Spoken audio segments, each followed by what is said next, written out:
ሐምሌ ምድር በዝናብ በበረከት የምትጠግብበት፣ የተሰነጣጠቁ ማሳዎች በእርጥበት የሚረሰርሱበት፣ ሰማይ ለምለም ካባውን ለሸለቆና ተራሮች የሚያለብስበት ወቅት ነው። ሐምሌ የተፈጥሮ በረከት ብቻ ሳትሆን በብዙዎች ዘንድ የማይረሱ የሚወደዱ የሀገር ባለውለታዎች ወደዚች ምድር የመጡባት ወርም ጭምር ናት። የጥበቡ ፈርጥ ፈቃዱ ተክለማርያም፣ ንጉሥ ቀዳማዊ ኃይለ ሥላሴና የነጻነት ተምሳሌቱ ኔልሰን ማንዴላ ወደዚች ምድር የመጡባት የክረምቱ መግቢያ ወርሃ ሐምሌ ስጦታዋ እነዚህ ብቻ አይደሉም። ከዛሬ 50 ዓመት በፊት ሐምሌ 7 ቀን 1968 በበርካታ ኢትዮጵያውያን ዘንድ ተወዳጅ የሆነ ብላቴና ይህችን ምድር የተቀላቀለባት ልዩ ቀን ናት። ብላቴናው የተወለደው ሐምሌ 7 ቀን 1968 ዓ.ም በአዲስ አበባ ኳስ ሜዳ በተባለው ሰፈር ነው። ውድ የሽርሽር ኢትዮጵያ ቤተሰቦች፣ ሐምሌ 7 ቀን 1968 ዓ.ም የተወዳጁ ድምፃዊ ቴዲ አፍሮ የተወለደበት ልዩ ቀን ነው። ቴዲ አፍሮ ወደዚች ምድር ከመጣ ያልባከኑ 50 ወርቃማ ዓመታትን አስቆጥሯል። ከነዚህ ዓመታት ውስጥ ግማሽ የዕድሜ ዘመኑን ያሳለፈው ነፍሱ በጠራችው ሙዚቃ ህይወቴ ሲል በጠራት የሙዚቃ ህይወት ነው። እኛም የቴዲ አፍሮን የ50ኛ ዓመት በማስመልከት እስካሁን የሰራቸውን ተወዳጅ ስራዎችና ሌሎች የግል ህይወቱን በተመለከተ ያልተሰሙ ታሪኮችን ከታሪክ ማህደር በማገላበጥ ይዘንላችሁ ቀርበናል። እስከ ፍጻሜው አብራችሁን ቆዩ።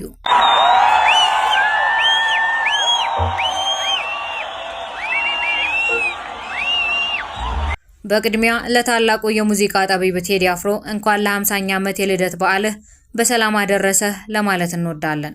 አባቱ አቶ ካሳሁን ገርማሞ፣ እናቱ ደግሞ ወይዘሮ ጥላይ አራጌ ይባላሉ። አቶ ካሳሁን ገርማሞ ታዋቂ ጋዜጠኛ፣ የዘፈንና ግጥም ደራሲና የመድረክ መሪ የነበሩ ናቸው። ሙዚቃ ህይወቴ የተሰኘው ዘፈኑን መታሰቢያ አድርጎ ሰጥቷቸዋል። እናቱ ወይዘሮ ጥላይ አራጌ ደግሞ ፕሮፌሽናል ዳንሰኛ ናቸው። በሙሉ ስሙ ቴዎድሮስ ካሳሁን ገርማሞ ተብሎ ቢጠራም የሚታወቀው ቴዲ አፍሮ በተሰኘው የመድረክ ስሙ ነው። ይህን ስያሜ ከአፍሮ ሳውንድ የሙዚቃ ባንድ ጋር በነበረው ተሞክሮ አግኝቶታል። በሙዚቃ ሙያው ለረጅም ዓመታት አገልግሏል። ከድምፃዊነቱ በተጨማሪ የዘፈንና ግጥም፣ የዜማ ደራሲ፣ ገጣሚ፣ ታሪክ አዋቂ፣ በጎ አድራጊና የሰብአዊ ተሟጋችም ነው። ወደ ሙዚቃው የገባው የ12ኛ ክፍል ትምህርቱን እንዳጠናቀቀ ሲሆን በልጅነቱ የሕክምና ዶክተር የመሆን ፍላጎት ነበረው።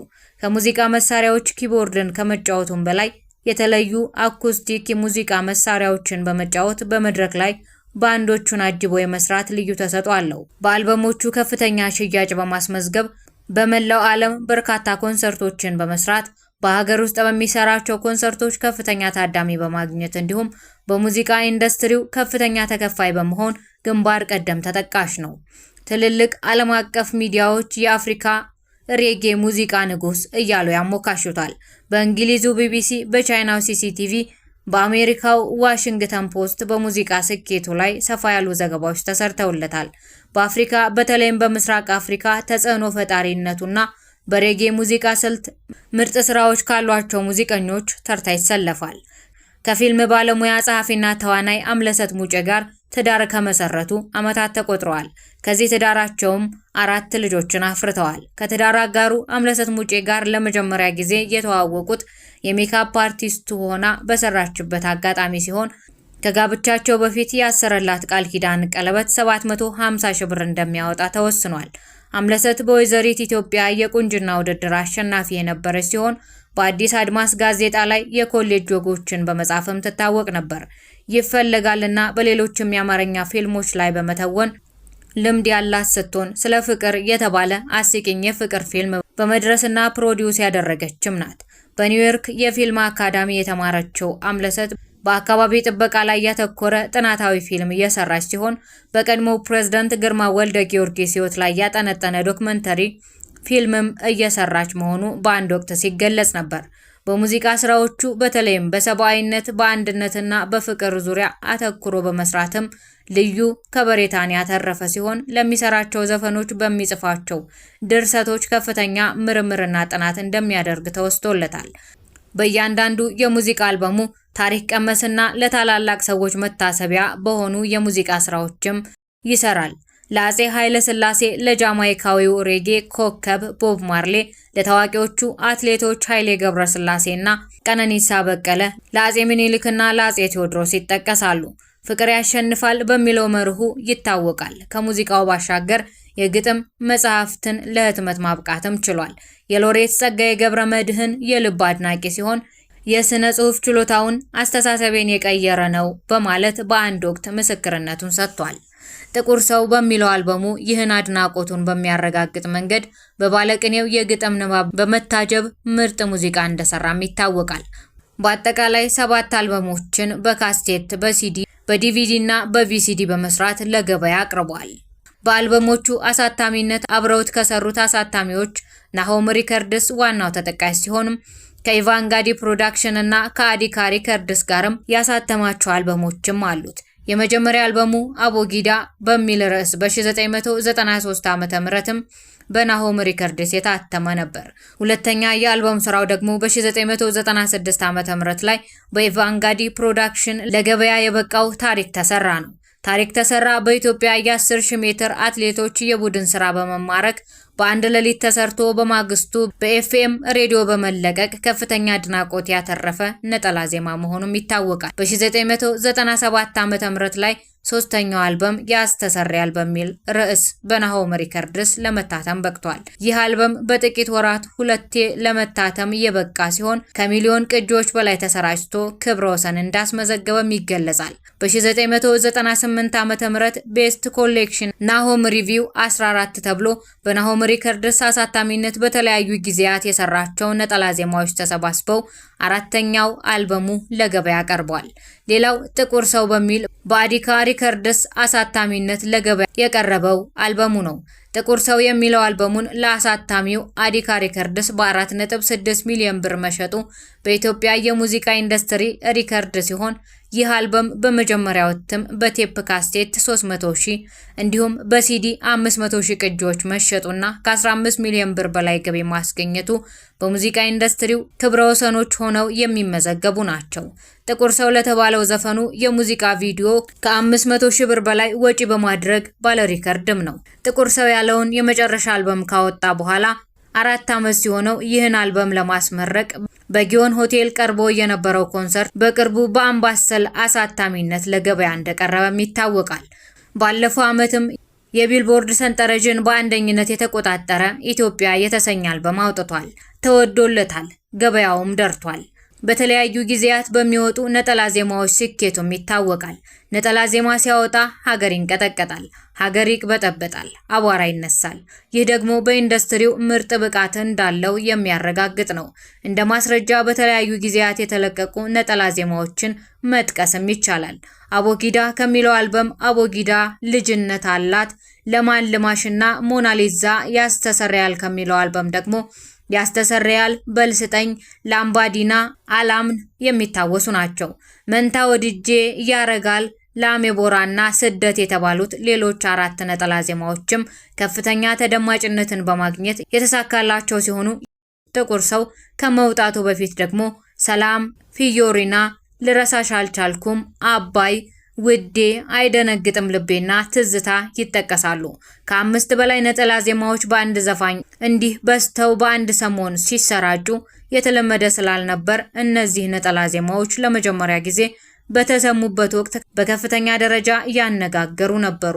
70 ደረጃና ኮርኩማ አፍሪካ ደግሞ እጅግ በጣም የተሳካላቸው ነጠላ ዜማዎቹ እንደሆኑ ይታወቃል። በ1991 ዓመተ ምህረት ከያሬድ ሙዚቃ ትምህርት ቤት ከወጡ ሙዚቀኞች ጋር ላስታስ ባንድን አብሮ መስርቷል። ባንዱንም በበላይነት በመቆጣጠርና በመምራት ትልቅ ድርሻና ኃላፊነትም ነበረው። ከላስታስ በኋላም አቦጊዳ ባንድን ማናጀሩ ከነበረው ታዋቂው አዲስ ገሰሰ በታዋቂው ዳሎል ባንድ ከሰሩ ሙዚቀኞች ጋር በመቀናጀት ሊመሰርት ችሏል። በዋናነት ተቀማጭነታቸው በአሜሪካ የሆኑ ከ5 እስከ 7 ሙዚቀኞችን በአባልነት ያሰባሰበው አቦጊዳ ጋር በኢትዮጵያ፣ በሰሜን አሜሪካ፣ በአውሮፓና በተለያዩ የዓለም ክፍሎች በርካታ ኮንሰርቶችን በመስራት ከፍተኛ ልምድ አለው። በባንዱ የሚሰሩት ሙዚቀኞች ዓለም አቀፍ ደረጃ ባላቸው የሬጌ ሙዚቃ ባንዶች ከአንጋፋ የኢትዮጵያ ሙዚቀኞች ጋር በመስራት ከፍተኛ ልምድ ያላቸው ናቸው።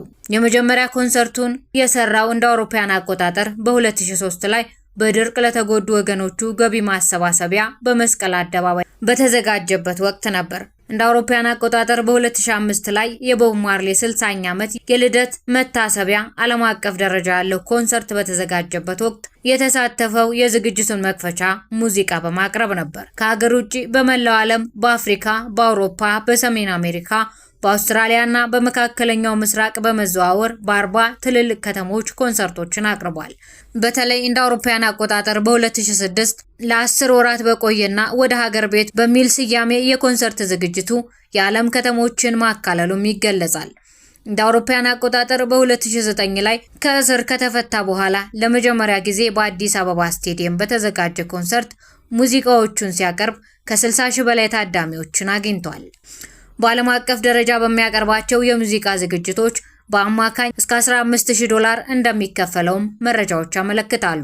የኔዘርላንድ ኩባንያ ሄንከን ከሚያስተዳድረው በደሌ ቢራ ጋር በመሆን በመላ ሀገሪቱ በመዘዋወር የፍቅር ጉዞ በሚል ርዕስ ለሚያቀርባቸው ኮንሰርቶቹ 25 ሚሊዮን ብር ተመድቦለት ሲሰራም ነበር። በኢንተርኔት በተካሄደው የተቃውሞ ዘመቻ ከ20 ሺህ በላይ ሰዎች በሰበሰቡት ድምጽ ኮንሰርቶቹ ቢሰረዙም በውሉ መሰረት 4.5 ሚሊዮን ብር ተከፍሎታል። ጥላሁን ገሰሰና ቦብ ማርሌ ተምሳሌቶቹ ናቸው። በበጎ አድራጎት ስራዎቹም ይታወቃል። በድርቅ ለተጎዱ ወገኖቹ የገቢ ማሰባሰቢያ ኮንሰርትን በመስራት ለአበበች ጎበና የህፃናት ማሳደጊያ ለአካል ጉዳተኞች ማህበር የገንዘብ ድጋፍ በመስጠት እንዲሁም በሱዳን ታስሮ ለነበረው ኤርትራዊ ዋስትና 700 ሺህ ብር ለዋስትና በመክፈል የሰራቸው ተግባራት ይጠቀሳሉ። በኢትዮጵያ ሙዚቃ ታሪክ በህይወት እያለ መጽሐፍ የተዘጋጀለት ብቸኛው ድምፃዊም ነው። የቴዲ አፍሮ ታላቅነት ሚስጥር በሚል ርዕስ የህይወት ታሪኩን የሚዳስስ መጽሐፍ ያዘጋጀው አቤል ዘነበ የተባለው ጸሐፊ ሲሆን አብዮታዊ ሙዚቀኛ ብሎታል። በካናዳ ሀገር በዊኒፔግ ከተማ የትውልዱ ተጽዕኖ ፈጣሪና አርአያ ለሆኑ ሰዎች የሚሰጠውን ሽልማት የወሰደው 40ኛ ዓመት ልደቱን ባከበረበት ዕለት ነው። በ2016 የኮራ አዋርድ ላይ በምርጥ ዝነኛ ድምፃዊ ሌጀንደሪ አዋርድ ዘርፍ ታጭቶ እንደነበርም ይታወሳል። በ2014 እንደ አውሮፓውያን አቆጣጠር ብራዚል ላስተናገደችው 20ኛው የዓለም ዋንጫ ዘፈን እንዲሰሩ በውድድሩ ዋና ስፖንሰር በኮካ-ኮላ ኩባንያ ከተመረጡ ሙዚቀኞችም አንዱ ነበር። ኢትዮጵያ ብቻ ሳይሆን አፍሪካንም በወከለ የሙዚቃ ስራው ተደንቋል። በቅርቡ አልበሙን በዕለተ ሐሙስ በ8ኛው ወር ሚያዝያ 8 2018 ከቀኑ 8 ሰዓት ላይ በራሱ የዩቲዩብ ገጽ ላይ ለአድማጮቹ አድርሷል። 18 ሙዚቃዎችን የያዘው ይህ አልበም በአድናቂዎቹ እጅግ የተወደዱና በሚሊዮኖች አድማጭ ያገኙ ስራዎችም ናቸው። ቴዎድሮስ ካሳሁን ከዚህ ቀደም አቦጊዳ፣ ቴዲ፣ ያስተሰርያል፣ ጥቁር ሰው፣ ኢትዮጵያ የተሰኙ አልበሞቹን ለአድማጭ ያደረሰ ሲሆን ኢትዮሪካ የተሰኘው የሙዚቃ ስራው በዩቲዩብ ገጹ ላይ ከተጫነ በኋላ በነበሩት 24 ሰዓታት ውስጥ ብቻ ዳስጣል የሚለው ሙዚቃው ከ6 ሚሊዮን በላይ አድማጭ አግኝቷል። በአሁኑ ወቅት ደግሞ ዳስጣል ብቻ ወደ 30 ሚሊዮን እይታን አግኝቷል። በ2013 ዓ.ም የክብር ዶክትሬቱን ከጎንደር ዩኒቨርሲቲ የተቀበለው ቴዎድሮስ ካሳሁን ኢትዮሪካ ሲል የሰየመውን አልበሙን ለአድማጭ እንደሚያደርስ ይፋ ካደረገ ጊዜ አንስቶ መነጋገሪያ ሆኖ እንደነበርም ይታወሳል። ድምፃዊ ቴዎድሮስ ካሳሁን ከአድማጮቹ ጋር ከተዋወቀ 25 ዓመታት ተቆጥረዋል። የመጀመሪያው የቴዲ አፍሮ አልበም አቦጊዳ ወደ አድማጭ የደረሰው በ1993 ዓ.ም ነበር። ቴዎድሮስ ካሳሁን በእነዚህ 25 ዓመታት ውስጥ 6 የሙዚቃ አልበሞችን ለአድማጮቹና ለአድናቂዎቹ አቅርቧል። ቴዲ በእነዚህ ዓመታት ሁሉ ልባቸው እንደ ሰም የሚቀልጥባቸው አድናቂዎች ፊታቸው በመከፋት የሚጠይምባቸው ተቺዎችን አፍርቷል። ኢትዮጵያዊነት እንዴት ይገፋል ለሚልላቸው የነጻነትና የመብት ፊት አውራሪዎች እንዲሁም የዘመኑ ድምጽ ሲሆን ልባቸው ለሚጎሸምባቸው ደግሞ ድምፃዊ ብቻ ነው። ቢሆንም ግን ቀኙም ግራውም ዳር ተመልካቹም ሆነ መሃል ላይ ተውረግራጊው እኩል የሚያደምጠው የሚተነፍሰው በሺዎች የሚመነዘርበት የሚያዜመው የበርካቶችን ልብ በብርቱ መልእክት የሚያንኳኳ ነው። በ25 ዓመታት የሙዚቃ ህይወት ውስጥ የቴዎድሮስ ስራዎች ብቻ ሳይሆኑ እርሱም እንደተወደደ ለመቀጠሉ ምክንያት ምንድነው የሚለው በቅርበት የሚያውቀውንና የፊልም ባለሙያ የግጥም ደራሲ ያሬድ ሹመቴ በአንድ ወቅት ለቢቢሲ አማርኛ በሰጠው አስተያየት እንዲህ ብሎ ነበር። ቴዎድሮስ ካሳሁን ልዩ የሚያደርገው የመጣበትን መንገድ ልዩ መሆኑ ይመስለኛል ይላል። ቴዲ አፍሮ ሲመጣ ማንንም መስሎ አለመምጣቱ፣ የግጥም፣ የዜማ፣ የሙዚቃ፣ የአዘፋፈን ስልቱ በሙሉ በራሱ መንገድ አዲስ ነገሮችን ይዞ የመጣ መሆኑ መለየቱን ያብራራል። ስማቸው እንዳይገለጽ የጠየቁ የሙዚቃ ባለሙያ ደግሞ ድምፃዊ ቴዎድሮስ ካሳሁን ወይንም ቴዲ አፍሮ ባለጥልቅ ተሰጥኦ የግጥምና የዜማ ደራሲ ነው ይላሉ። በግጥም ዙሪያ የሚዳስሳቸው ርዕሶችም ታሪክን የሚመረምሩ፣ ፍቅርንና አብሮነትን የሚሰብኩ፣ ይቅር መባባልን የሚያጎሉ፣ የሀገር ባለውለታዎችን የሚዘክሩ፣ የህዝብ ውግንና ያላቸውና ጊዜውን የሚዋጁ መሆናቸውን ጠቅሰዋል። የቴዲ ልዩነት ገና ከአመጣጡ ነው የሚጀምረው ያለው ያሬድ ጠንካራ መልእክት ያላቸው ግጥሞችን ለአድማጭ የሚያሰሙ ዜማዎችን በአግባቡ ተመርጠው በአንድ የተሰሩ ስራዎችን ይዞ መምጣቱን በመጥቀስ ገና ሲመጣ ጀምሮ ክስተት የሆነ ሲል ይገልጸዋል። በድምፃዊነት በግጥምና ዜማ ደራሲነት እንዲሁም በሙዚቃው ርዕሰ ጉዳይ ላይ መረጣ ጭምር ቴዎድሮስ ካሳሁን አዲስ ነገር ይዞ መምጣቱን ያሬድ ያበስራል። ቴዎድሮስ ካሳሁን ወደ ሙዚቃው ዓለም ከመቀላቀሉ በፊት በኢትዮጵያ ሙዚቃ ውስጥ የትውልድ ክፍተት ተፈጥሮ እንደነበር ያስረዳው ያሬድ ቴዲ ወደ ሙዚቃው በይፋ ከመምጣቱ በፊት የቀደሙት ስራዎችን ደግሞ መስራት፣ የውጭ ሙዚቃዎችን ዜማና ግጥም ብቻ ቀይሮ መስፈን የተለመዱበት ጊዜ እንደነበርም ያስታውሳል። ይህ ተጽዕኖ በቴዎድሮስ አልበም ላይ መታየቱን በመጥቀስ የማያውቁት ሀገር አይናፍቅም የሚለውን ዘፈን አሳታሚዎች ለማስገባት ተገደው እንደነበርም ይጠቅሳል። ቢኒያም አቡራ በቴዎድሮስ ካሳሁን የሙዚቃ ስራዎች ላይ ያተኮረ ወደ ፍቅር ጉዞ የተሰኘ መጽሐፍ አሳትሟል። በዚህ መጽሐፉ የቴዎድሮስ ካሳሁን የዘፈን ግጥሞችን ተንትኗል፣ ዳሷል። ለዘፈን ግጥም መሰረታዊው ነገር ውስብስቡን ነገር ቀለል ባለ ቋንቋ ማቅረብ ነው የሚለው ቢኒያም፣ ቴዎድሮስ ካሳሁን ግን ከዚያ ከፍ ያሉ ነገሮችን ማቅረቡ ለየት እንደሚያደርገው ያነሳል። ቴዎድሮስ ካሳሁን ዝሆኖች ተጣልተው ሰበሩት ድንበሩን ሲልም ሆነ ዘመን ያገነነው ጅብ ቆሟል ከበሬ ብሎ ሲያቀነቅን አሊጎሪካዊ በሆኑ መንገዶች ተጠቅሞ ጥልቅ መልእክቶቹን በቀላል ቋንቋ ለአድማጭ እንደሚያደርስ ይናገራል። ከዚህም ባሻገር በግጥሞቹ ውስጥ ትምህርታዊ የሆኑ የአገጣጠም ብልሃቶችን መጠቀሙ አድማጩ ጎራ ለይቶ ለውይይት እንዲሰናዳ እንደሚያደርገውም ቢኒያም ያስረዳል። ቴዎድሮስ ብዙ ድምፃውያን በቀጥታ የሚያነሷቸውን የማይደፍሯቸውን ርዕሰ ጉዳዮች ታሪክን በቀጥታ የመንካትና ፖለቲካን በቀጥታ የመጋፍ ባህሪያት ስላሉት እነዚያ ደግሞ በውብ ዜማና ቋንቋ ስለሚያስቀምጣቸው ለተወዳጅነቱም ሆነ መነጋገሪያ ለመሆኑ ሰበብ መሆናቸውን ያስረዳል። ለያሬድ ሹመቴ የቴዲ ልዩ ነገሩ በቅድሚያ እርጋታው ነው። በጣም አይቸኩልም። የሆነች ቃል መጣችልኝ፣ የሆነች ሐሳብ ተከሰተችልኝ ብሎ የሚሮጥ ሰው አይደለም ሲል ይገልጸዋል። ቴዲ በጣም ወደ ስሜት የቀረቡ ነገሮችን የመስራት አቅሙ በጣም ከፍተኛ ነው የሚለው ያሬድ ቴዲ የተለየ ስሜት የማግኘት አቅምና ያቺ የተገኘች ስሜትን የማጋባት አቅም ያለው በመሆኑ መለያው እንደሆነም ይናገራል። የቴዲ ትልቁ መገለጫው ስሜት የማግኘት እና ስሜት የማጋባት አቅሙ ይመስለኛል ሲልም ይገልጸዋል። የሙዚቃ ባለሙያዎች በበኩላቸው ድምፃዊው ለግዙፍ ግጥሞቹ ተስማሚ አድርጎ የሚሰራቸው ዜማዎች ለጉሮሮ ምቹ ከመሆን ባለፈ የግጥሙን ሐሳብና መንፈስ መሸከም እንዲችሉ ተደርገው መዋቀራቸው ለየት እንደሚያደርገው ያነሳሉ። ይህም በተለይ ከህዝብ በሚገኝበት የመድረክ ክዋኔ እያንዳንዱን የሙዚቃ ድርሰቶቹን በጥልቅ ስሜትና ብቃት የሚከውን በመሆኑ ለየት ያደርገዋል። በተጨማሪም በተለያዩ አጋጣሚዎች ከድምፃዊው ጋር የሰሩ የሙዚቃ ቀማሪያን ሲመሰክሩ እንደሰማነው ቴዲ ከግጥምና ዜማ ድርሰት ባለፈ ለሙዚቃ ቅንብር ይዟቸው የሚመጣቸው ተጨማሪ ሐሳቦች በሙዚቃ ቅንብር ላይ ያለውን ከፍተኛ መረዳትና መሰጠት የሚያመለክቱ ልዩ ችሎታዎቹ ናቸው። ሙዚቃ ቅን ልቦና፣ እውነተኛ ስሜትና ድርጊትን ትፈልጋለች የሚሉት ባለሙያዎች ድምፃዊ ቴዎድሮስ ከመነሻው ይህንን ያዳበረና ለህዝብ ከገባው ቃል ለአንዴ እንኳን ፈቀቅ ያላለ እርጋታና የማስተዋል ጸጋ የተቀባ በመሆኑ በሙዚቃ ስራው ነግሶ እንዲቆይ ያስችሎታል ሲሉም ምስክርነታቸውን ይሰጣሉ። ሙዚቃ በጥቂት ደቂቃዎች ውስጥ መጽሐፍን መተረክ፣ ግዙፍ ሐሳብና ርዕስን መሸከም እንዲሁም ከተደራሲ ወይንም ከአድማጭ ሲደርስ በቀላሉ ስሜትን መግዛት የሚችል ረቂቅ ጥበብ መሆኑን ባለሙያዎች ያነሳሉ። በዚህም የተነሳ ፖለቲከኛና ገዢዎች ከጦር በላይ የነጻነት አቀንቃኞችን ይፈሯቸዋል በማለት እነዚህ የሙዚቃ ጥበቦች የሀገር ፍቅርን የመቀስቀስ የማንቃትና የህዝብን ስሜት በጨቋኝ ገዢዎች ወይንም የፍትሃዊ ፖሊሲዎች ላይ የማሰባሰብ ኃይል ስላላቸው መሆኑን ያክላሉ። እነዚህ አቀንቃኞች በዘፈኖቻቸው ብዙውን ጊዜ የተቃውሞ፣ የአንድነትና የማህበራዊ ለውጥ መልእክቶችን ያስተላልፋሉ ካሉ በኋላ ይህም የገዢዎችን ሁኔታ የሚፈታተንና በስልጣን ላይ ያሉትን ሁሉ የሚያሸብር ነው ይላሉ። ያሬድ ሹመቴ ድምፃዊ ቴዎድሮስ ሁሌም መነጋገሪያ መሆን የሚገርመው ነገር መሆኑን አልሸሸገም። ቴዲን በቅርበት እንደሚያውቀው ሰው አንድም ቀን መነጋገሪያ ለመሆን ሲያቅድ አላውቅም።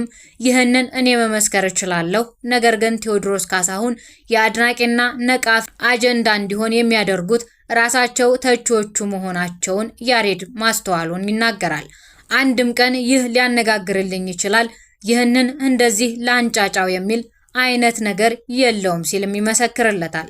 የሙዚቃ ባለሙያው በበኩላቸው የነጻነት አቀንቃኞች አድማጮች በትኩረት እንዲያስቡና ለመብታቸው እንዲቆሙ በማነሳሳት በህዝብ አስተያየት ላይ ተጽዕኖ ሊያሳድሩ አልፎ ተርፎም እንቅስቃሴን ሊያበረታቱ የሚችሉ ተጽዕኖ ፈጣሪ ድምጾች በመሆናቸው ሁሌም በአይነ ቁራኛ እንደሚታዩ ያነሳሉ።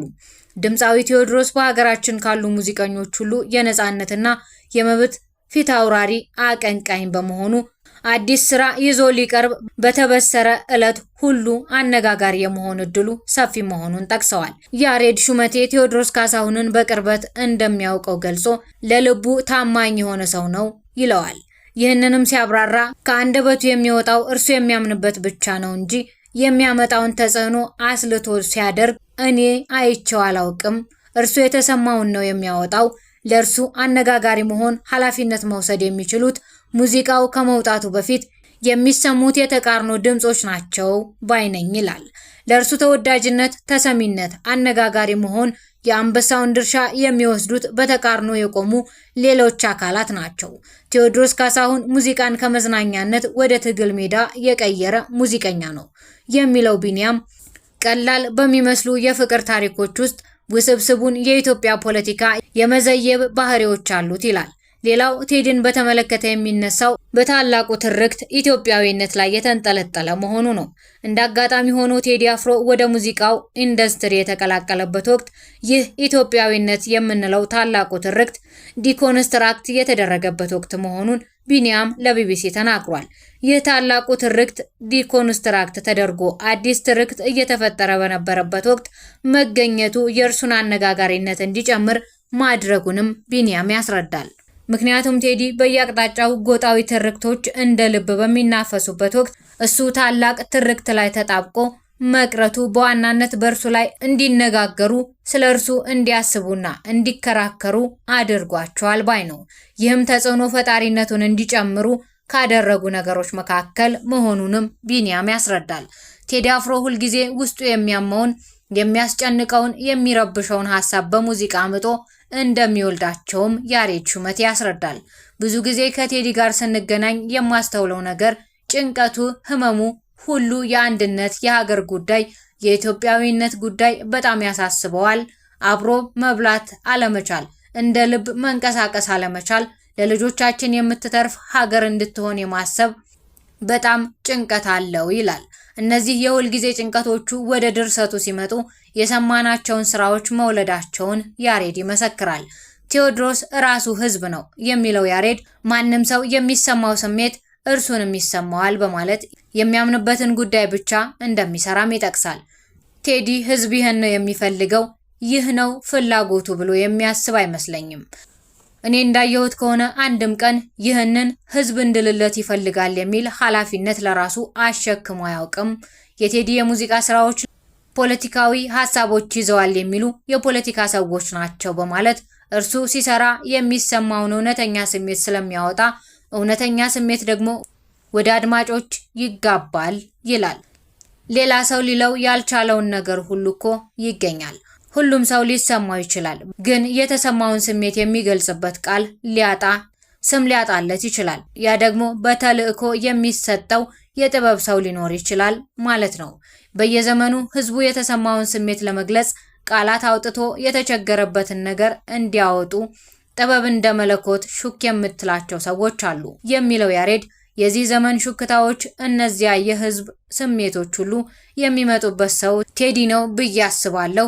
ግን ያ ማለት ፖለቲካ ውስጥ ገብቷል ማለት አይደለም በማለትም ቴዎድሮስ ካሳሁን እውነትን ከመግለጽ ውጪ ሌላ ሐሳብ እንደማይታይበት ይናገራል። ቴዎድሮስ በስራዎቹ መካከል ከሚጠቅሳቸው የቀድሞ ነገስታት ከፊት ተርታ የተቀመጡት አጼ ኃይለ ሥላሴ ናቸው።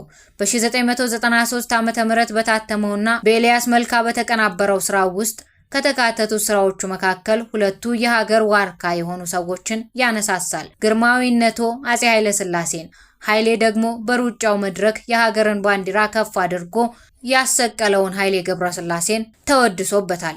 ይህ ግን ቀጥሎ በመጡት ሁለት የሙዚቃ ስንዱቆች ውስጥም የታየ ነው።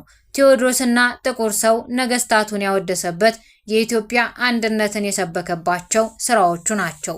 ያሬድ ቴዎድሮስ ካሳሁን ከልጅነቴ ጀምሮ ስለቀደሙ መሪዎች ክፉ ሲነገር ሰማሁ፣ አሁን ይበቃኛል፣ ደግሞ ያልተነገረውን መልካም ነገር ብናገር ይሻለኛል እንደሚልም ይናገራል። በኢትዮጵያ ታሪክ ውስጥ በተለያዩ የታሪክ አጋጣሚ ወጥተው ሀገሪቱን ስለመሩ ነገስታት በርካታ አሉታዊ ነገሮች ይነገራሉ። ስለዚህ ከቀደሙ ነገሮች የተሻለ የሚያደርጉ የሚያራምዱ ጉዳዮችን ብንወስድ የሚል መነሻም አለው። ስለ አጼ ኃይለ ሥላሴ የአፍሪካ ህብረትን በማቋቋም የነበራቸውን ሚና አጉልቶ አሳይቶ አስተዋጽኦአቸውን ዘክሯል። እንግዲህ ጀግና ለመፍጠር ከዚህ ቀደም የነበሩ ጀግኖች ማውሳት አዲስ ጀግና ይፈጥራል። ጀግናን ማንቆለጳጰስ ነው አዲስ ጀግና እንዲቀና መንፈሳዊ ተነሳሽነት እንዲኖረው ያደርጋል ይላል። በጥቁር ሰው ውስጥ ስለ ኢትዮጵያ አንድነት በአንድ ስለመቆም ከመላው ኢትዮጵያ ተሰባስቦ አድዋ ላይ ከትሞ ድል ስላመጣው ሰው የአንድነት ጉዳይ ነው የሚያወራው የሚለው ያሬድ እኔ የሚመስለኝ የጥቁር ሰውን ሙዚቃ የኢትዮጵያን አንድነት የማይወድ ሰው ላይወደው ይችላል ይላል። ስለ አጼ ቴዎድሮስ በሰራው ሙዚቃ ላይም ጎንደር ጎንደር የአንዲት ኢትዮጵያ ዋልታና ማገር በማለት ስለ አንድነት አቀንቅኗል። ስለዚህ እኔ የሚታየኝ የቀድሞ ነገስታት ለአንድነት የነበራቸውን ዋጋ አጉልቶ ለማሳየት የፈለገበት ስለሆነ አንድነት ከሚለው ሐሳብ በተቃራኒው የቆሙ ሰዎች ቢጠሉት ምንም አይመስለኝም ይላል ያሬድ። ብዙ የአፍሪካ ሀገራት ታላላቅ ዓለም አቀፍ ዝናና ማማ ላይ የደረሱ ሙዚቀኞችን አበርክተዋል። ኢትዮጵያ ሙላቱ አስታጥቄን፣ ማሊ ካሊፍ ኬታን፣ ደቡብ አፍሪካ ማሪያም ማኬባን፣ ናይጄሪያ ፌላ ኩቲን አበርክተዋል። ስማቸው እንዳይጠቀስ የጠየቁት የሙዚቃ ባለሙያ ቴዲ አፍሮ ካለው ግዙፍ ብቃት አቅምና ሰፊ የህዝብ ቅቡልነት አንጻር ስራዎቹ ከተወሰነው የሀገራችን የሙዚቃ ድንበር ተሻግረው በዓለም የሙዚቃ መድረክ ላይ ተጽዕኖ መፍጠር የሚችሉበት ሰዓትና ጊዜ አሁን በመሆኑ ጉዳዩን ቢመረምረው ይላሉ። በመሆኑም ድምፃዊ ቴዎድሮስ ካሳሁንን ከነዚህ ተርታ እንድናየው ያሉትን መንገዶች መፈተሽና መጥረግ የእርሱ ብቻ ሳይሆን ለሀገራችን ብሎም ለመጪው የሙዚቃ ተረካቢዎች እድልን መክፈት ነው ይላሉ።